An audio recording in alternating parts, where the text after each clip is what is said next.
Good morning, Dubai. How are you doing? Happy Monday and welcome back to the Lovin Daily, where I take you through the top trending stories. What was trending last night? What is trending right now? We're going to be talking about the Playboy behind the Dubai illegal balcony photo shoot. He's actually auctioning the footage.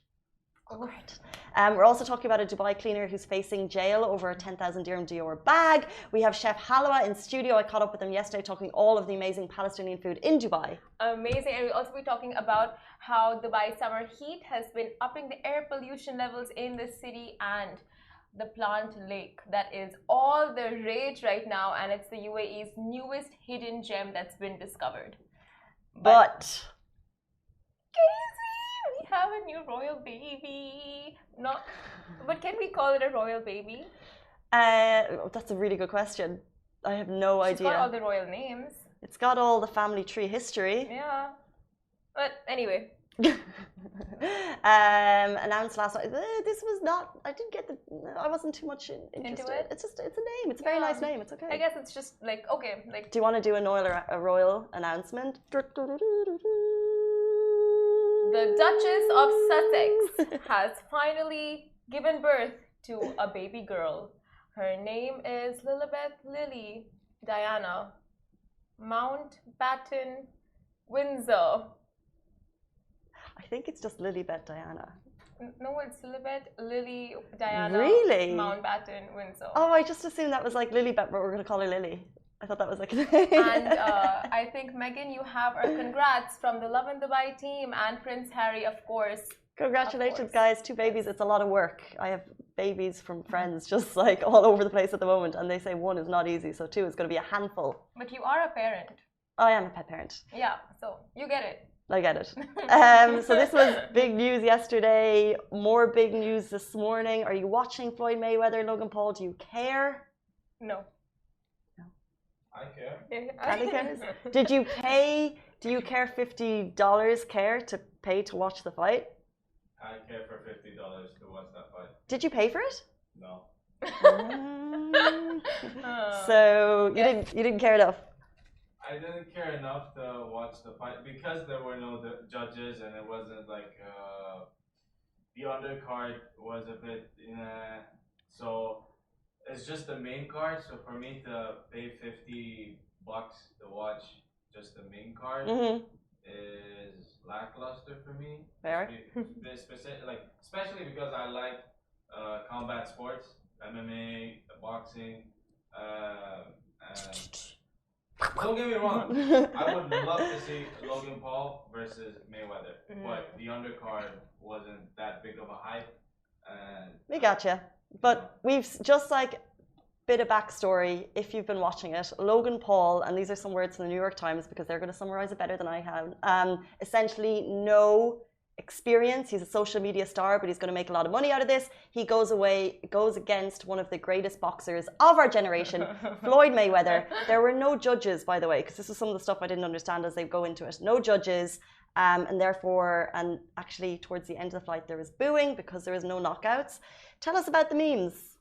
Oh God, the memes. First of all, there was no knockout, right? Right. There was no winner, even though like it's pretty obvious who would have won. And we're guessing Floyd Mayweather. But you know, though, from looking at all the memes and pictures, it looks like Logan got in a few punches there. A few good punches. If we go back to this video that I was showing you earlier. There's a video and it's like, Logan is going for it, but this is a money fight. This is no judges. It's an exhibition. It's an exhibition show where they're both going to make a lot of money. Of course, Mayweather was going to give him a few punches. Of course he was. Of course they were going to like lash it out. Like imagine if he went in and knocked him out in the first round. It just wouldn't be fair. Yeah. Because clearly Mayweather is the most experienced of the two. It would literally be like myself or Simran. Name a sport that we know famous people of. The basketball. Okay. Tennis. I mean, you were speaking of Serena Williams. So it'd be like us going against Serena Williams with like a year. And these are pro athletes who've been training for however many years. Very, very tricky. But I think it's always a question. It's like if I train for 3 years nonstop, would I be able to beat a super sports star? You might, Casey. I feel Some like you have it in you. Some people. But if you're, he's a YouTube career on his side hustle. as his main hustle. He doesn't have time to fully. I'm guessing. Did he put a lot of training in? I don't know. I mean, they were hugging most of the time from the tweets. One of the just tweets. Friends, guys. It's cute. This tweet over here is like Floyd Mayweather and Logan Paul have hugged more times than my father ever hugged me. Funny and sad all at the same time. This is Toxic them after, king. That is sad. This is them after hugging for 30 minutes straight. That's cool. It's a gif of two guys just like lying in money, because I was trying to find, if you know, I was trying to find how much money they made from that fight. But the thing is, like, it's just indicative of where social media is going, and the fact that these sports stars will go up against social media stars. I love it. I think it's really, really fun. Why not? Simran is just showing me a picture of Logan just hugging Floyd Mayweather. I think Logan Paul was definitely going to do it, right? Yeah. For him, massive career moment. Yeah. But it's whether or not the sports star would have agreed to it. Would agree to it. Yeah. But like, if you're a social media star and your thing is content, clickbait, excite the people, get them to pay online for anything, this is literally this is your dream, the ultimate dream. So well done, Logan Paul, because that was brave. That was brave, but I mean, like, it seems like they had a good, agreement going on. They were hugging every 2 seconds practically, and it's boxing. That's part of boxing. And also, they it is hugging. I thought hugging like the fight hugging, like The correct term for it is clinching. No, they were not clinching. They were literally hugging. But they also. That's what it's called in boxing. It's clinching up. But they also had very specific rules, so there was like potentially no specific shots allowed. Anyway, if you have thoughts, let us know about it. We would love to know your thoughts. Maybe we will fight you. Simran will. Casey will. Small but mighty. I wish. We'll move on to our top story today. We're talking about the man behind the Dubai illegal balcony photo shoot. You know the one I'm talking about. He's actually auctioning the footage. So the lewd, infamous Dubai Marina photo shoot that we all remember, that saw 20 people, including himself, jailed, followed by deportation. He's now actually capitalizing on the footage. Vitaly Gretchen is now holding an online auction to sell the footage. He told East to West News that he is offering the rights to the highest bidder. Now, if we go back a little bit, we'll remember that he spent 22 days in jail, 15 days in medical isolation when he actually tested positive for COVID-19 during his time in jail. Later, he was deported. We can also remember how Dubai media's stance on this, Dubai police's stance on this, which was that any event or pornographic material is punishable by fines of 250 to 500k and or imprisonment. I don't think this man is planning to come back to Dubai anytime soon, because it's kind of just the fact that that footage is going to be available for auction is quite shocking, and it kind of goes against the morality of the UAE. Yeah, I wouldn't be expecting the red carpet to be rolled out. For him, anytime in the foreseeable future. No. But he also said that Gretchen stated that he is cashing in on the scandal to recoup the fines and legal costs he paid to be released from prison. So, like you said, the prison fines would have ranged from 250,000 dirhams to 500,000, and maybe additional penalties as well for him being him. So, it's very interesting because at the time he did an interview straight after. I actually think he did it from his isolation in the UAE. So he was allowed to talk to the press, and he did. And he said it wasn't planned. It was very spur of the moment. He traveled to the UAE with these women. Okay. Interesting. And then one of the women was like, let's take a photo. So they took a photo. This is his story. But it's just very interesting to see now, a little while later, he's home safe in his, and now the footage is for sale. I would think, like, until you just told me this, when I read the news last night, I was like, I mean, obviously, like, anyone would see this coming, because the whole thing in my head was like, just, it started off as a propaganda thing, like, just, like, you knew there was a bigger plan for what was going on. It wasn't like a random shoot that they were doing. Obviously, there was like a plan, a video, like some kind of material that would be on sale later. That's what was in my head. I believe everything if someone says it, and if it's in a quote marks, I'll believe it. So I genuinely thought that I thought that they were in the UAE for a different purpose. I was like, surely it's not just a nice vacation. But then I was like, well, if he said it was an impromptu photo shoot. Because, I mean, even an impromptu photo shoot's like getting all out there, knowing you're in this country, like in that's the reason I thought that, surely. Yeah. You know that that's like, you would not go into this knowing that it was a good move because of it. Yeah. Like, I don't think, how could you possibly plan that and then assume that you weren't going to be held accountable, which they were. Like I said, Dubai authorities have had the last word on it. They were all immediately jailed, deported. All of the women have now left the country. So for someone to actually plan that and think that it was a good move is just mind-boggling. Oh God, right. From planning that to planting that, we'll be talking about the plant lake soon. Oh my God, that was so bad. If it was our next news, it would make sense, but it's not. So we'll be talking about the Dubai weather. I thought it was our next news. I was like, well done, Simran. Fantastic. Oh, no, no. Okay. On my part. Okay, but if you guys have been noticing the blanket of smog around Dubai lately, well, that's a result of high pollution levels in Dubai. And this is a result of high pollution levels in Dubai, which is currently 4 times above the World Health Organization WHO's recommended exposure. Now, according to the World Air Quality Index AQI, there is a concentration of PM 2.5 in Dubai, which makes the air unhealthy for sensitive groups. The change in the air quality is more prominent during the summer months, and it is the result of extreme summer heat and humidity. Now, iPhone users, I don't know if you can see in the picture beside you that's displaying right now, iPhone users in Dubai were alerted of the bad air quality along with a message of caution advising residents to refrain from outdoor activities. And because the air quality levels were reported to be unhealthy for those with sensitivities and other breathing issues, they're being advised to wear a mask at all times when outdoors, like, which you're supposed to do anyway, but that is like one big stand of caution. Wear a mask, refrain from outdoor activities like running or jogging outside. Like, if you have to commute, just, you know, get yourself indoors as soon as possible. But this happens every year because of the summer heat rolling in and the humidity. It traps the pollutants and that increases the pollution level in the air. But as we know, Dubai is working, like, for the 2045 master plan. They are working on reducing all carbon footprint and increasing the greenery in the city and just making it more sustainable. So all of this, slowly Dubai is getting a control of all of that. We have plans. Gonna happen. It's gonna happen, and we have green cabs coming in and so many other sustainable rollouts. So this is a problem, but Dubai is coming at us with solutions. All I can think about when I just read anything weather related is the humidity and how hot it's gotten in 3 days. I'm just like, how is it this hot at 10 p.m. at night? Honestly, that is like, oh, the other day I was going walking, and you know, when there is smog in the evening, when there is light, it kind of brightens up the whole thing because I don't know, it illuminates the smog. Have you noticed? Yeah, I get. Yeah, I get. Okay, so I was right next to Jivora Hotel, and I looked up, and it's like a cloud of gold, and I'm like, what is happening? Am I dying? Like, you know, so much gold, and it was the light from Jivora just bouncing onto the smog.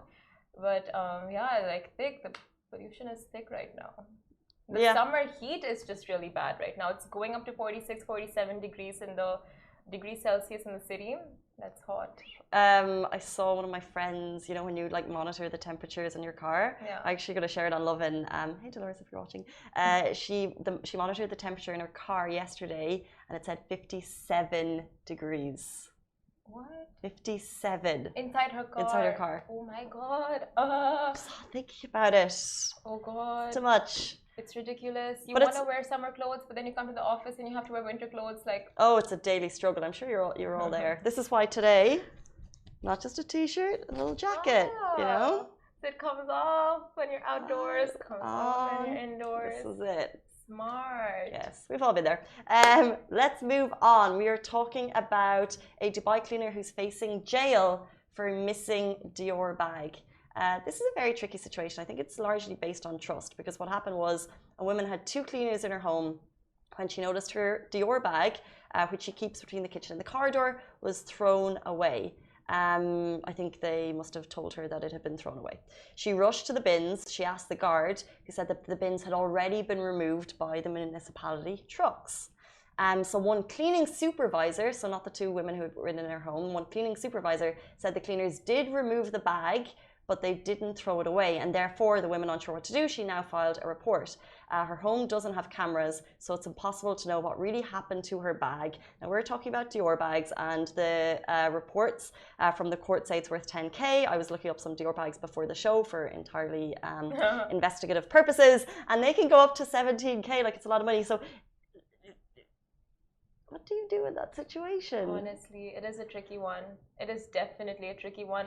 Not knowing the story before, like you said it right now, I would have assumed that. I thought the garbage trucks, I mean, the people who are throwing the garbage away, they were the ones who were being prosecuted for this, but it's like those who are cleaning inside the house. Now, if she's saying that she keeps it in a certain place and it's not there, and did the maids admit to like moving it? Yeah, they said they threw it away. I mean, why would you do that? You know, I don't know why. It's just, unless you fully know the home, it would be hard to know. I'm sure there is a lot more into this. It can't just be like, oh, we threw away the bag, you know. But the thing is, like, a lot of people in the city have cleaners, and you're inviting someone into your home, and then you also expect a certain standard, and sometimes you expect like the house to be clean, and also you have someone who may not have cleaned your home before. A lot of people use services, cleaning companies, and cleaners are switched between different homes, and look, that they have to come in and know exactly what to do. They have to know, there's a lot that they have to know, and I'm sure it's not as like it's a no-brainer when it's your own home, but then someone else coming in, and we have no idea how the bag. It's just really, really hard to know unless you know the home itself, and then it's largely predominantly on trust, because it's a trust business. Bringing anyone into anyone's home is a trust business, so yeah, you kind of have to trust. I'm sure like the police will investigate this and understand the whole situation behind this. Like, we know, I think the one side of the story we're not getting, we don't know all the sides as of yet, but just from what I hear, my opinion would be like, see, I am so materialistic, like I am incredibly materialistic. So if it were me and like something in my possession. Oh, sorry? I love the honesty. Well, like, so am I, but many of us are, but I just love that you're like, I'm really materialistic. It's good. Yeah, like, it's just disgusting. I will work on that maybe 10 years from now. Me too. But if I know a personal belonging of mine was just thrown away, which is obviously not trash, I would also get pretty, worked up about it. This is the thing. So would I. And I think anyone, and the thing is, what's valuable to me in my home might be different to what's valuable to you. Yeah. Let's say, for example, I have a nice speaker in my house that I really care about. And let's say, for example, that was in a corner beside where the bins are, and that was thrown away. So there's different things. So like, I might potentially not even notice a bag. And then, so it's to different people. But then it's just interesting. So this cleaner will now face charges at Dubai Criminal Court, and it's just getting the police involved. And it's a tricky one. I mean, yeah. But it's hard to. It's very, you can't judge. You can just make your own opinion based on what you know, and we know little. Yeah, exactly. This is our opinion on what we know. But moving on, this is something fun to base. I mean, for you to have an opinion on. The plant lake in the UAE is the newest hidden gem to have the internet shooketh, in the words of Casey. Now, well, you said shooketh in the beginning of the show. Like, oh, I like that. Thank you. Now, if your Instagram has not been fogged by the latest hidden gem to have been discovered in the UAE, then you are just not following the right accounts. And we've been stalking. Let me just spell that out for you guys, because I don't think you'll get it. Beanstalk. Well, like Jack and the Beanstalk. Beanstalking. The UAE-based photographer. You don't get paid enough. I don't know what you get paid. You don't get paid enough. I know. Is anyone listening in the office? HR. Now, Amar Habib, and we've been stalking him and keeping up with all of his Raj content, but we are definitely rooting for his latest find, which is the plant lake in Abu Dhabi.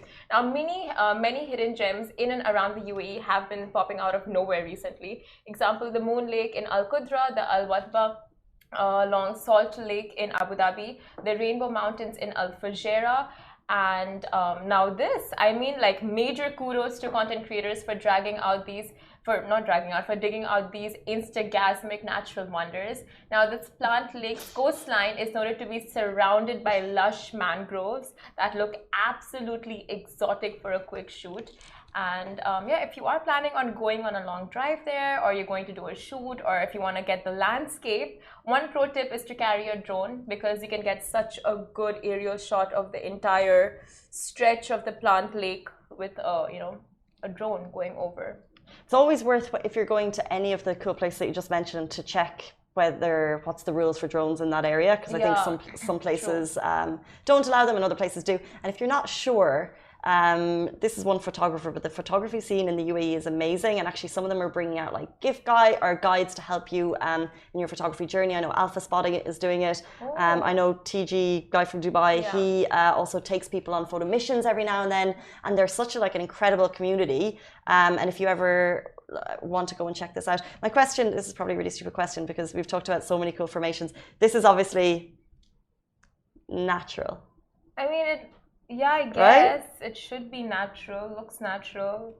It looks natural only because we've covered recently all of the cool lakes at Baal Qudra. It's kind of hard to believe they're there. There's the Expo, there's the Dubai, there's the Love Hearts. There's so much cool stuff out of Qudra. Those are not natural, right? Those are like carved and created. Yeah, I would think. Yeah.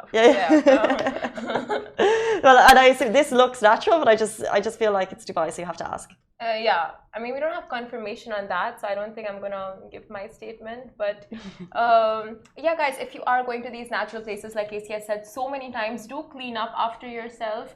And even Amar, we were just speaking on Instagram yesterday, and he's like, do tell people visiting to clean up, because when he went there, he himself noticed so many trash cans and just litter, people just throwing their stuff after going and visiting and not cleaning up after themselves. And it's so common. Oh, why? Just carry, it's so simple. Like, you carry a trash bag with you, you finish up, you put it all there, come back to the city, dump it in the bin. We have so many bins. We have so many bins. Just throw it. I mean, people are throwing Dior bags. You can throw your trash. Here, too much trash in the desert. Everywhere we go. Guys. So, we'll move on. Stay tuned. This is a really cool interview, and I think it's particularly cool if you are a foodie in the UAE. The food scene is buzzing at the moment, and that's not just in restaurants. Yesterday I caught up with Chef Halawa. He left 10 years in advertising to pursue his passion for cooking, and the UAE foodies are thanking for it. He does supper clubs in very cool, unique places around Dubai, and also in his own home, which I think is quite cool. Stay tuned. This will be right after this.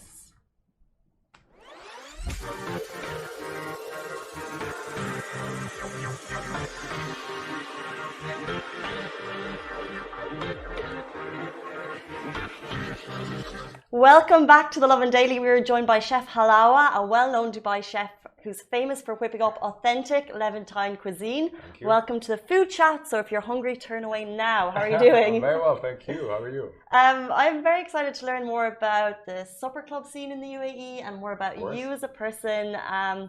Tell us, first of all, you're passionate about bringing Palestinian cuisine to the UAE. Of course. Let's get people hungry. All right. So, favorite dish? Favorite dish? Maqloubeh. Tell me more about that. Okay, maqloubeh is a Palestinian dish. Maqloubeh means upside down. Upside down because it's the way you present it. You basically flip a pot upside down. Oh, I've seen it. I've seen it on TikTok viral. Exactly. So it's a very yummy dish. Everyone loves it. It has rice. It has either lamb or chicken, and it can have eggplants or cauliflower or other ingredients. So the most known one is with eggplants. It's delicious. You have to try it. I'm literally imagining the smells wafting up right now. A crowd pleaser for sure. It's so nice. The rice is perfect. This is how it should be. I want to learn all about you because I believe you're doing something interesting right now. Food scene in the UAE is buzzing. You also quit a job 3 months ago. But also you have a bit of a TV career going on. You worked on Celebrity Come Dine With Me? Yes, I did. I was in the first episode actually. I haven't seen the Arabic one obviously because I can't understand it. I love that show. It's funny. How does that come about? They reached out to me, to be honest, and in parallel I was recommended by a few other friends of mine to them. So I just answered the questions and filled in the questionnaire, and they just picked me. And they're like, "You're gonna be in the first episode." I was like, "Okay, let's do it." And do they try and match you up with different personalities, or is it like is it about the food, or is it about the people? Do you think It's about the food is one element of it. It's an experience kind of a thing. So as you know, the main concept, like it's for people who are for participants, I would say, and we have to kind of get votes. It's all about voting. So it's cutthroat, guys? It is You've cutthroat. seen it. It is cutthroat. No joke. Yeah. Cutthroat. It was a funny experience. It was like 4 days of shooting non-stop, like 16 hours a day. It was crazy, but it was great. I loved it. What dishes did you prepare? I actually made some of my specialities. I made matlube, this dish, but I made it like plated, like mini matlube, like flipped. I made knafe. You know knafe? Of course. All right. I've been here long enough. Good. I made knafe khishne, the Palestinian authentic Nabilsi knafe khishne. And one side dish was fatted bitinjan, which is you know the concept of fatte, like it has a bit of bread, a bit of breaded meat type. Yeah, I don't think of kibbe. Oh yeah, with the yogurty. Yes, yogurt. So the original recipe has meat. I decided to remove it. I kept it vegetarian. It's a very, very nice dish. It has yogurt, has pomegranate seeds, it has pine nuts. It's a delicious dish. It's so good. Very, very colorful and aromatic. And can you tell us a summary of the show? Did you do well? Were the results fair? Were the people fair? And were you fair? I was very fair. I gave everyone like the right scoring. I got second. Actually, didn't get first. My friend got first. Her name is Grace. She did very well. But it was a fun experience. I didn't do it to get first, to be honest. I just did it because it was fun. It was like interactive. There's so many things happening, and it's TV, you know. Okay, it's amazing. Yeah. So your career, professional-wise, hasn't always been in cooking. So tell us about where did your passion for cooking come from, and how did you make it a full-time career? All right. So first of all, I did a double major, marketing and international business, something unrelated to food, and I worked in it for about 9.5 years. Then just decided, as you mentioned, I resigned from my marketing job 3 months ago, 3.5 months ago. Mic drop at the door. Enough is enough. So I've never studied anything related to culinary arts. I haven't studied it professionally. I'm self-taught fully. It was mostly trial and error. Both my parents are fantastic cooks, though. So I have been raised on good food. So I know what's good, what's not. So that helped me, that gave me like the ammo that I have now. So I started cooking like for friends and family when I was pretty young. Like I started cooking like in general, like smaller dishes, whatnot, with my siblings when I was maybe 13, 14. You know, I was never told not to touch the stove, which is, I think, something that helped me. Thanks, Mom. So I basically started like exploring from a very early age, and by the age of 17, I went to study in Cairo to do my bachelor's degree, and that experience made me miss home cooked food and authentic home cooked food, especially the food that I was used to. So I was like, you know what, I'm gonna take it upon my hands and do it myself. So I started cooking like rice dishes and whatnot, more complex dishes, and at first I failed miserably. Like first rice I made, I burnt it. The second one was like too mushy, but I ate it. That's a genuine. It was, to be honest. Like I'm very honest, and this was at age 17. So still, like, what are my interests in life? So like, I started doing it more and more and more until I became much better at it. So at some point, all my friends, of course, all my uni mates are like gathered around me because I'm the source of food. Good food, like I'm the mama of the uni. So yeah, and it just grew with me. Amazing. And it then became like a hobby. After that, it became a passion. So I realized that it was my passion maybe a year and a half ago, a bit over a year and a half ago, after I started my supper club. So I started my supper club in December 2019, a few months before COVID. And I just did it on Saturdays because I had a full-time job. So I would work 5 days a week in a very cutthroat industry, like advertising. And on weekends, I would actually work. Fridays I would do catering work, like for like a small dishes here and there. And on Saturday I would have my full-on supper club. So that basically didn't give me a weekend for myself, but still I was persistent enough to do it. And I was like, this is gonna take me somewhere. A few months later, really I figured out this is my passion. I'm gonna work towards making this my full-time thing. And I kept that in mind. I stayed in that position, I would say, for about 8, 9 months or almost a year. Then I resigned in February. So February was like my last month at work. It's really, really interesting because I think a lot of us dream of potentially, if you're working in an industry and you want to leave it and quit for your passion, this shows that there's a lot of hard work that goes into it. It wasn't just like a mic drop like we joked about at the beginning. But let's go back. It's quite interesting. And it was one of the questions that I was going to ask you as a non-trained chef. Do you believe it's important to be a trained chef in different types of cuisine? Is that something that you think is important to succeed? Unnecessarily. I believe if a person has the perseverance, he can do all the research he can do, can read. We're in an information age right now. Everything is available a click away. So you can research, you can do your due diligence, you can find the knowledge out there. You just have to seek it. You specialize in Levantine cuisine. Yes, correct. Is there a modern contemporary? Because I think at the start you mentioned what dish were you talking about? Feta, and then you said. But you said you took the meat out of it and you made it vegetarian. Yes. So that would be kind of a twist. Yes. Do you do a twist on traditional cooking? Yes, I do. And how do you bring kind of Levantine cuisine, which is very traditional, all over the region? How do you make that modern? So I slightly modernize it without, I would say, offending the recipes. I really, really respect the recipes, and I change them. I put my tweaks on them without like changing it fully. Like for example, the fette, I removed the meat because I believe that there were so many things happening in the fette, so many flavors happening. And the meat, to be honest, I love meat. I'm a carnivore really, but at the same time, I didn't find it fitting there. It does add flavor, but if you remove it, it doesn't like deduct flavor really. There's so many things happening. The spices, the tomato that I use, the yogurt that has tahini, garlic, lemon, the tomato sauce, the bread, like it didn't need it. So, and this applies on other dishes as well. Like I add things, I deduct things, but again without massacring the recipe. Amazing. Take us back a little bit more. Food memories, because obviously you didn't know it was going to be a career for you. What's kind of, for you, someone who's creating supper clubs, which are very popular, what is your favorite food memory growing up? Favorite food memory? My grandma's kebse.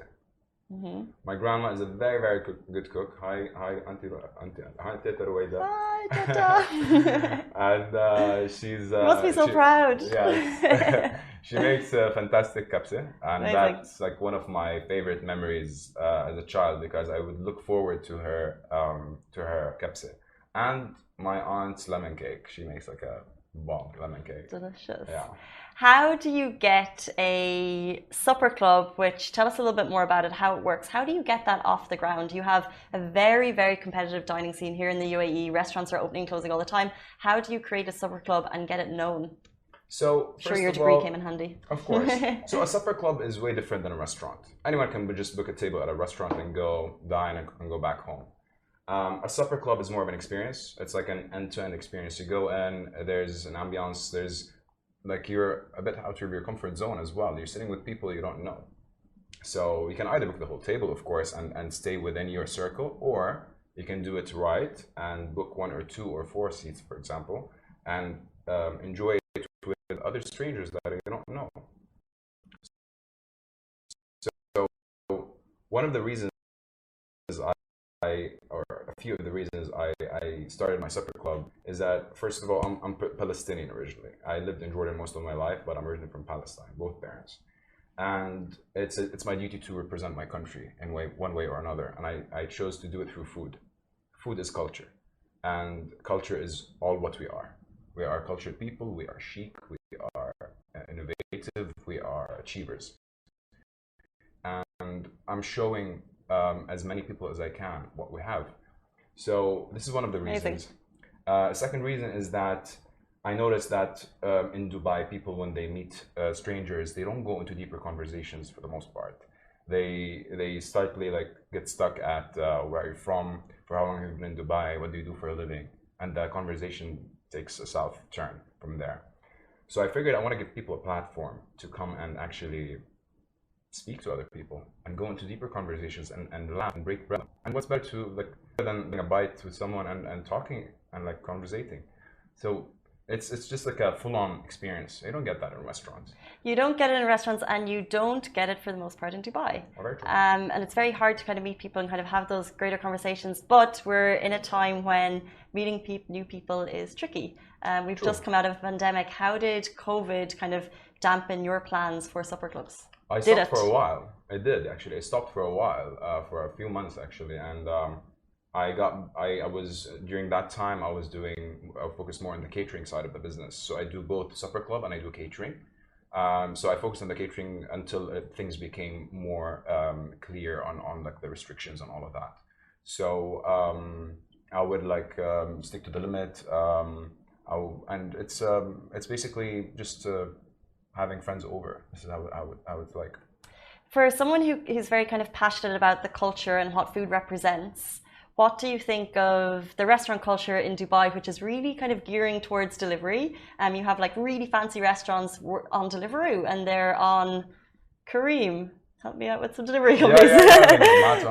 Zomato. They're on delivery company, so which must kind of reduce the quality of the food if you're getting it to someone in like 30 minutes. What is your take on fancy restaurants kind of moving towards delivery options? See, I do respect them because they're coping with the changes that are happening. Not everyone could have went to a restaurant last year, for example. It was so tough to get out of home. People were still afraid of this disease. Now we're like impervious. Now we're vaccinated. Now we're like on the like we're more I would say the light at the end of the tunnel is there. Exactly. Yeah, we're more educated about it. But last year, like you can't blame restaurants for trying to do more. The quality of the food might drop because not all food travel well, but again, like it's a must, you know, like they have to survive. They have their overheads to cover. They have their employees to pay. So you work in supper club and you also have catering. What is kind of the grand plan? It's still marbleizing. I didn't fully decide on the next step, but several projects are happening in parallel, and in the right time I'll reveal that. We could wait. Tell me, well, I really just want to, before we finish off, a little bit about the supper club, because you mentioned before that it actually happens in your home. Like I kind of had an idea that it would be somewhere like at an event, and I was looking at your Instagram stories and you were down at the XVA last night. XVA. No, yesterday actually that was my own house. Okay. We do that at XVA like 2 to 3 times a week. They're very good friends of mine. Hi, Grace. And so we work together all the time. We're friends, and at the same time we work together. Mm-hmm. So they have a beautiful, I'm sure everyone knows XVA, they have a beautiful courtyard that fits maybe can fit any type of event, any size of event. And it's so homey, like you feel like you're in an authentic garden, you know, somewhere. And it's like the whole area is historical and authentic, so it just gives it a nice vibe. So people love that, and I relate food to art. So it belongs there, really, and in similar places. Mm-hmm. So I do that in the Circal Avenue as well. I've done so many collaborations with them in the past 6 months. We've done one with an artist called Hazem Harb about 3 months ago. It was a beautiful event. We called it A Night in Palestine. It sold out in a second. It was 2 days in a row. It was a bit before Ramadan. And I do so many things with cave people. They're amazing. I love their vibe, their community. They're very like strong community. Even the owners are amazing. They're very good friends of mine as well. I do collaborations here and there, and I love to relate it to culture. This is all about what I'm doing. So I love that you're kind of working all over Dubai. In a second, we'll get to, if you're interested in joining, how you can do that. But just the thought of me opening up my home to strangers, it immediately gives me anxiety, because I'm like, the rugs are... I got over that. So how do you like prepare your house, and are you kind of like, you know, do you do it up a little bit to welcome people, or what was the... Yes, of course. Yeah. So I live in a townhouse. It's like 2 stories. The ground floor is... I don't even consider it my house. It's like the venue. Yeah, okay. And this is where the experience happens. This level is for the experience. I have my kitchen, I have my dining table, whether it's inside or outside, depends on the weather conditions. And upstairs is my living room and my house. Gotcha. So you like under lock and key. Exactly, but I always loved hosting. Like whenever a friend of mine like doesn't have a venue to like do their birthday at, they come to me. I always love to host. I always love to cook something. My house is ready for another pandemic, really. Like, God forbid. We don't want another pandemic. Or like another lockdown. So there's like a trap door beneath where all the food stores are, is that what you're saying? No, actually, I'm saying this because I have a pizza oven, I have a smoker, I have a grill, I have a paella burner, same one I use for knafe. You are set up. I'm set up. Amazing. Like, I have everything. So so my house is really the party house in a way. So I love hosting. It doesn't give me anxiety at all. I do it while whistling. I don't feel stressed about it at all. Amazing. Well, it sounds like a phenomenal experience. Guys, if you're interested in enjoying, how can they get involved in the next one? DM me on Chef Halawa on Instagram, and I'll take your booking.